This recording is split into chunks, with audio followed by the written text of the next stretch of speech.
Welcome to Goshen Prepping. Thank you for joining us. We're supposed to set aside cash for any type of an emergency.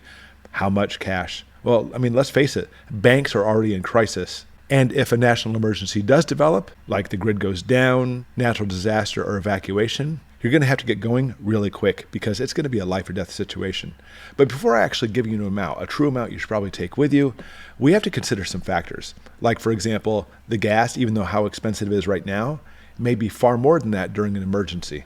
I had a friend who lived downtown of a major city, and he took pride he actually had enough gas cans so he wouldn't have to stop. The problem is during an evacuation, you're not the only one leaving. Those highways are going to be jam-packed, and even if you actually have a gas can or two to get out of the city, it's probably not going to be enough. You're going to actually have to have much more gas than planned, and having cash in those situations to actually stop for gas is essential.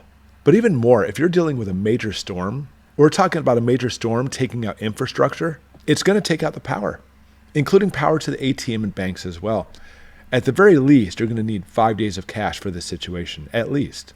Why? You're going to have to pay for a hotel, food, fuel, medications, even water. And you know how it is. Even just the water is going to be jacked up in price. It's going to be ridiculous. So in that very real situation, I would say you're probably going to want to have at least, sticker shock here, $1,000 set aside.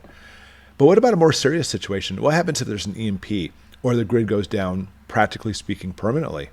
You're going to have obviously far more cash to be able to get through, even just a matter of a couple weeks. Now, of course, it depends on your individual situation, but I'm looking at probably a couple $1,000s. But no matter what you do estimate what you'll need, large bills are bad news. Picture this. You actually go to a situation, there's going to be a lot of chaos, a lot of problems, a lot of theft, and you pull out a couple $100 bills to pay for something, that is not something you want to do. It shows you have a lot of cash, and it will make you a target.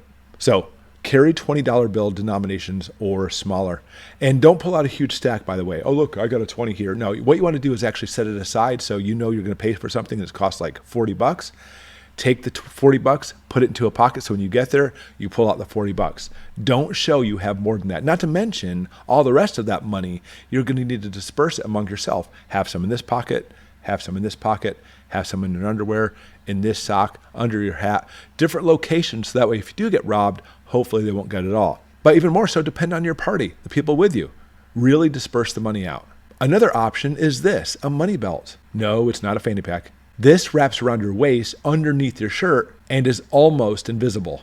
So ultimately, depending on your situation, probably $2,000 in small bills. I know that's a lot of money to set aside, but for emergencies like this, it could literally mean life or death.